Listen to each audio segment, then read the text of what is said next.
We are continuing here with Richard Bankert and Chris Howells, and we are talking about the Education Development Fund, I believe is what it's called.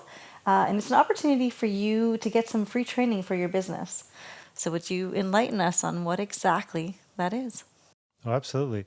The Education Development Fund is us giving back to businesses and saying, hey, this training is awesome. And we believe that once we're able to show you how awesome it is, that you will realize that and be like, hey, we need this in our business. And so one of the ways that we want to do this is to have the opportunity to actually do some training for you for free.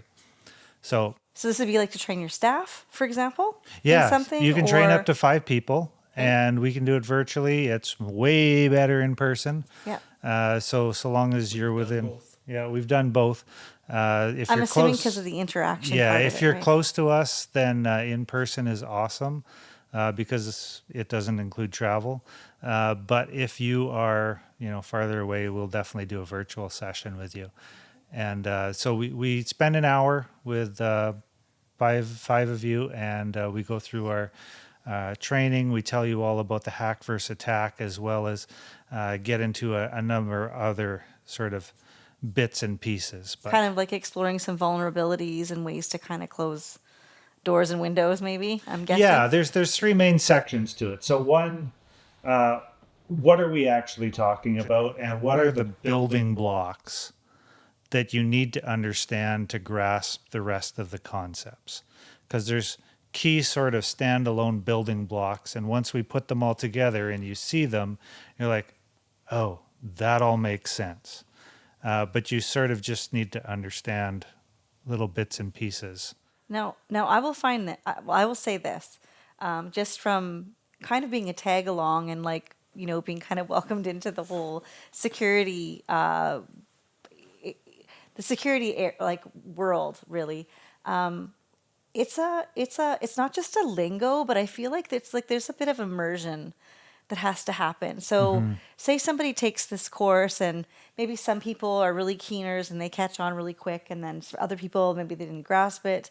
I think the important thing is that you are getting immersed in at least being subjected to learning some of this stuff, because it's not like this isn't common knowledge. People know about the scams and the bad things that happen, but they don't know what to do about it, right? Well, at a core, if you boil it down to the base core, it is opening up the conversation. It's having the conversation. We don't have enough people having the conversation. And if we can go and have conversations about this, we can start to talk about things that are happening and come up with solutions for them and better protect ourselves, our family, our community, and the businesses that we're a part of.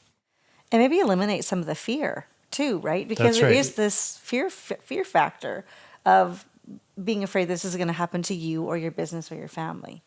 One of the biggest things we found and why we developed the EDF, or Education Development Fund, is we'd sit down, and it dawned on us well as we were working with you, is, well, this is what social engineering is. And to the average individual, they go, okay. And then we turn around and they're like, yeah, we need that, but can I buy a program for that? And like they wanted to install like an app on their phone. Yeah, they want somebody. They want somebody or something else to do the work for them. So with you, as we've done this, there's been a lot of us teaching, and when we do the courses in person, one of our biggest thing is we do a lot of interactive exercises, and people start seeing. Like the psychology. Like probably. You said, it's the immersion, it's the psychology. Well, there's a whole different language, I feel like. And it's not just a language. It's not complicated. It's not complicated. It's not complicated, but it's also not the average person's lingo. Right. They're like scared of like the big bad wolf that's at the door, right? We've been trained for the big bad wolf. Yes. Though. We haven't been trained for Little Red Riding Hood. That is the big bad wolf. Right? Well, she may not be the big bad wolf, but she's definitely cleaning out your pantry. Yeah, that's Yeah. Goldilocks, actually. Well, that's true too. That's true too. A lot of But- these fairy tales are kind of sketchy, but that's a different podcast. That's a different podcast. But we learnt through you and we learnt through our clients. Like my favorite exercise that we run in course, we take a photo stock picture and we put it up there and we tell people, tell us about this individual. And the reality is we don't know a thing about them. It is literally a photo stock. Okay. And what people come back to us with amazes us. Like We've observations. ran this course so many times, and every time there's something new that we've never heard before come up. And then when people sit down and we write the list down, because it's not just a slide, we've got whiteboards and everything else, we're making these lists with them. And we sit there and they look at it and they go, wow. And we point out social engineering happens every day. You do it and you do it subconsciously. Yeah. So one of the building blocks, just really quick, is public data versus private data. And private data, you want to keep private. Public data, you want to know what of my information is public. My birthday, public. Someone can figure that out probably in about 5 minutes. And if I understand what is public, then I can protect myself from it. As well, you go into the whole hack versus attack, and then you go into a whole bunch of different exercises and sort of understanding how this relates to you and have conversation about it. We as people have particular habits, and the coffee habit is a really simple one to look at. Mm-hmm. So when I did drink coffee on a regular basis, I would often go to Tim Hortons, McDonald's, something like that. But as a person who drinks coffee and goes to a workplace, you have a routine and a habit. And it's a really quick habit to pick up on. Mm-hmm. I'd have a double-double. I would go and I would pick it up at 7:30 every single morning, and I would drive in and drive out. And so as a person, say I go to Starbucks every morning, I walk inside, I get my Frappuccino or whatever it is, and I go out. It's 100% predictable. Yeah. And so we look around the room and we say, okay, what's everyone, what's your routine? And how easy is it for someone else to learn that routine? Yeah. How many times if you're one of those people who attend the same shop over and over and over again, yeah, you're coming in the door and they've got a cup with your name on it already. It's already poured. And because you're like clockwork. You're like clockwork. They know every day, this person, how many times, if you're from Western Canada, and my wife, when she was growing up, she knew people's smokes. Mm-hmm. Like when she worked at the co-op, they'd come in and she'd have their smokes on the counter ready for them, because every night they came in and they bought 2 packs. Yep.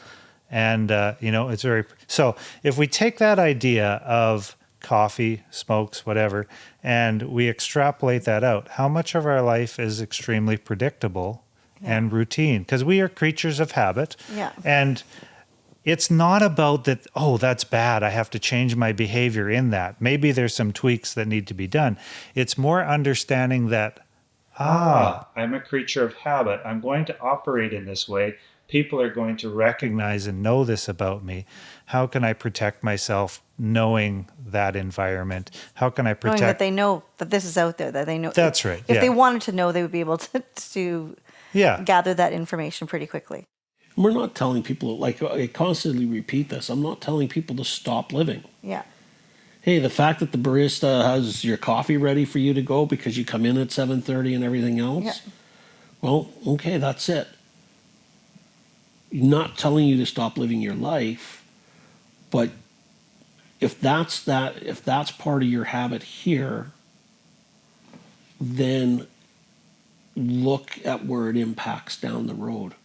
Well, I'm just even thinking along, if I was a hacker or attacker or a schemer, and I knew that somebody had that same routine every day, right? Where are they not? They're not at home. Right. So we use that in the coffee shop analogy, but let's take and put that into a door code. Let's put that into a computer password. Let's put that into a different sort of more security element. We know the boss, the bank manager, goes home every night at 7 o'clock. They leave through the back door. Having those discussions. You know which vehicle they drive. Yes. Having those discussions and having your security team on top of understanding the habits that different people have and how to counteract them. Like, we could get into the whole side of insider fraud within this too. There's a whole other element. We're always looking at people attacking us from the outside, and then there's the whole understanding of, well, it can happen from within as well. But Well, we'll visit that's that. for I think another podcast. Yeah, I think so.